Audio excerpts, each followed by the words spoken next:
Selamat pagi Mbak Retno Bimo. Pagi, Mas.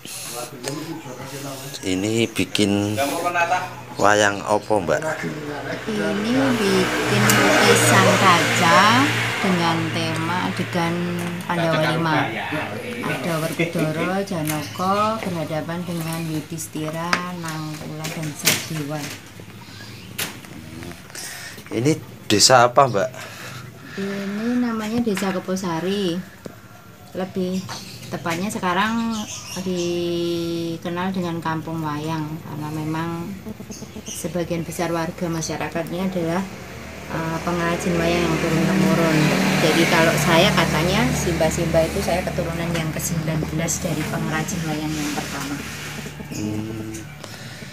Berarti melayani pesanan-pesanan tidak hanya dari dalang saja ya Mbak? Iya benar, jadi pesanan sekarang ngikutin perkembangan zaman. Jadi kalau dulu wayang cukup yang memesan atau yang menyukai, para dalang yang mungkin cukup yang memainkan wayang. Tapi kalau sekarang kan wayang bisa dinikmati oleh semua kalangan.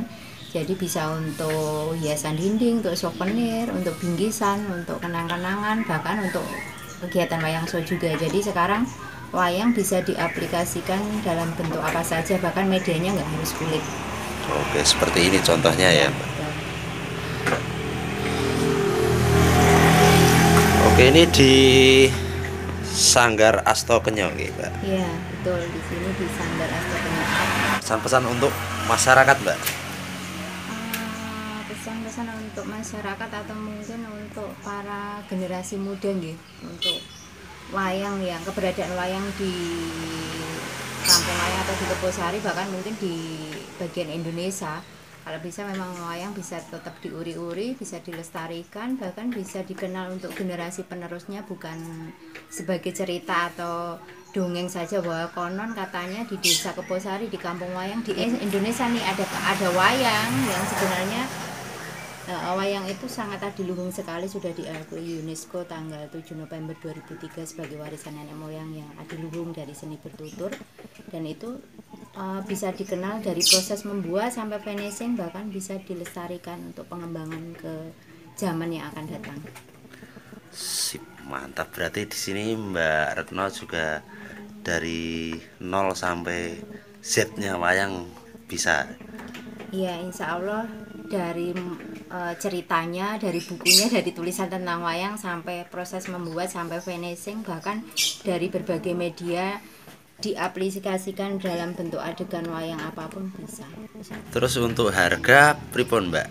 Kalau yang apa wayang standar dalang? Kalau untuk harga, ukuran wayang standar dalam beda toko beda harga. Jadi misal kayak Werkudara ada yang 2,5, ada 2 juta, itu tergantung proses pembuatan, karena memang wujudnya figur Werkudara itu kan pahatannya beda-beda, ada yang standar halus, sedang, sangat halus, atau gapitnya bisa tanduk bule, hitam, atau kayu, itu juga membedakan harga. Tapi ya rata-rata kalau Werkudara yang standar itu 2,5, 2 juta sampai 2,5. Kalau Arjuna ada yang 800, ada 900, ada 1 juta. Tinggal lihat wujudnya si produk itu sendiri. Berarti bahan dan Hasil pahatan. pengerjaan untuk menentukan harga. Oh, untuk yang cenderamata gitu Mbak, sampean kan juga bikin ini yang dari kaca, terus ada yang miniatur kalau saya bilang ya, Iya. yang wayang kecil itu. Kalau untuk cenderamata atau souvenir, kalau misalnya medianya kulit, itu minimal saya melayani dari 10.000 sampai puluhan ribu, bahkan sampai jutaan bisa terjadi. Untuk media yang lain misalnya ada kaca, ada yang bentuknya vendel, atau mungkin ada yang bentuknya kulit tapi mungkin bukan wayang, misalnya kayak wayang karakter, itu sebenarnya lukis wajah tapi bentuknya wayang. Itu kan tinggal ukurannya, misalnya minimal harga 650, itu tingginya sekitar 30 cm. Kalau misalnya pengen requestnya seukuran Bolodewa bisa sampai 1,5 atau 2 juta. Kemudian yang vendel itu minimal dari 300 sampai mungkin 500-an. Dan masih banyak yang lain, ada yang misalnya limbah wayang, maksudnya limbah kulit wayang, itu kan bisa jadi aksesoris, bisa jadi souvenir. Itu ada yang anting-anting, model sekarang anak muda pakai anting-anting medianya kulit wayang kecil, misalnya 10 cm tingginya, itu biasanya per pasang saya ada yang 100.000, ada yang 60.000. Jadi unik, bisa untuk anting-anting, aksesoris, gelang atau liontin kalung tapi wujudnya wayang. Oke. Juga diwarnain itu ya Mbak Iya. yang kecil itu. Terus kalau Mbak ini pernah dapat pesanan paling mahal itu berapa Mbak? Nggak usah pas tapi minimal apa aja kisarannya. Ya, dari misalnya bukan dari wayang yang standar. Misalnya lukisan atau apa. Saya pernah dapat orderan tapi ujungnya mungkin udah lukisan. Kalau lukisan kan biasanya request bisa aja itu adegan wayang tapi ukurannya besar. Itu yang mungkin sekitar 2 meteran. Saya pernah dapat 60 lebih lah, 60 jutaan lebih Untuk satu gambar. Dan itu pesannya tidak cuma satu, ada sekitar 4-5 pernah. Dan itu kalau misalnya bentuk souvenir atau semacam miniatur wayang atau apa pernah juga sampai mungkin dihitung ratusan juta karena jumlahnya banyak. Pernah. Berarti apa sih, pemesannya tidak hanya orang Indonesia sekarang ya Mbak? Iya, betul. Kalau Indonesia saya hampir setiap pulau sekarang sudah punya pelanggan. Itu dampak dari pandemi. Jadi ya itu pandemi itu membuat orang terpuruk, tapi saya juga dari keterpurukan ternyata banyak jalan menuju ke Roma. Jadi akhirnya tumbuh kreasi inovasi untuk bikin produk baru yang menarik pembeli. Bagaimana saya bisa meyakinkan bahwa oh itu produk menarik meskipun wayang, tapi saya awalnya nggak suka wayang jadi suka, seperti itu. Jadi hampir setiap pulau punya pelanggan dan alhamdulillah mungkin untuk nasional internasional jangkauannya sudah banyak, orang asing sudah banyak. Apa ini Om? Ini bikin gunungan Ganesha, gunungan kreasi. Jadi bukan pakem ya ini? Ini bukan pakem, yang pakem ada. Ini kreasi, kalau yang pakem di dalam kalau mau melihat. Berapa hari pengerjaan ini Om? Minimal 15 hari. Untuk yang kreasi? Untuk memahatnya. Untuk memahatnya minimal 15 hari. Yang kreasi model. Ini karya Pak Entus. Ini wayang kreasi ini karya Pak Entus.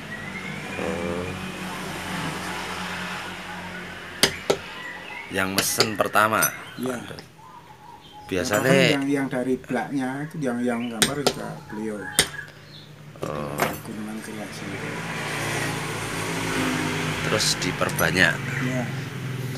Nek kampung sini berapa pengrajin Om? Banyak, lebih dari 60 pengrajin. Di daerah sini mas ke sana itu semua pengrajin, bahkan menjual wayang sendiri-sendiri. Jadi pengrajin itu ada yang sebagai buruh nata.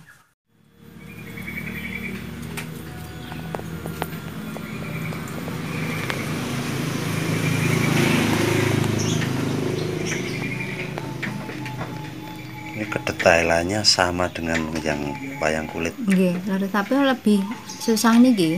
Nek wayang kulit kan ibaratnya napa nggih? Cat itu kan cepat kering. Terus medianya juga enten pori-pori ini. Nah niki angel niku karena medianya nggak ada pori-pori, terus catnya juga basah. Nah, seukuran ini berapa Mbak? Ini 60 kali 90. Ini 60 kali 100. Oh, 100. Ini 5.700.000. Dikerjakan untuk berapa hari Mbak? Nggih, paling mboten 1 minggu.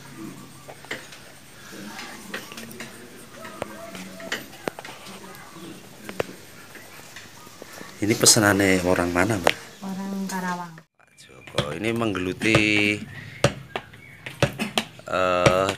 dunia pewayangan dalam arti pembuatan sudah lama Om? Sejak kelas 5 SD lah. Kelas 5 SD? Iya, sudah menekuni pewayangan.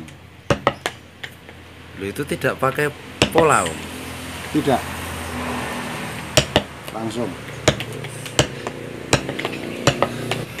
Kenapa disebut kampung wayang Om? Masalahnya di sini mayoritas sih penduduknya banyak yang pengrajin wayang, Mas. Dari turun abad ke 17 ya Bu. Ke 17 sudah menekuni tentang wayang. Berarti ini suami istri semua di wayang? Ya mayoritas wayang, Mas. katanya anak-anaknya banyak yang dikasih nama wayang. Ya, Bener itu? bener Mas. Jadi untuk biar selalu mengenang tentang wayang Mas. Jujur tadi warga sini ini mayoritas anaknya yang banyak yang memakai nama wayang. Tokoh-tokoh wayang. Tokoh wayang ya. Seperti Bima, seperti Pandu, Rama, Kresna. Harapan ke depan untuk para generasi muda, napa Om? Ya, harapannya ya selalu menggeluti tentang budaya wayang Mas. Masalahnya ini tinggalannya nenek moyang yang adiluhung yang gitu. Tidak kalah dengan budaya-budaya manca Mas. Karena wayang itu kan yang sudah diakui dari UNESCO. Jadi untuk persaingan budaya harus selalu Bangga dengan budaya. budaya sendiri. Oke Om, terima kasih.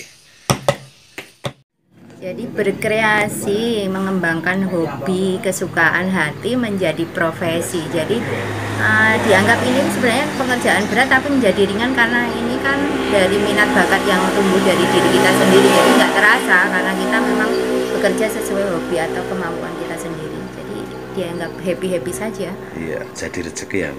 Amin. Oke deh, terima kasih Mbak. Iya, sama-sama.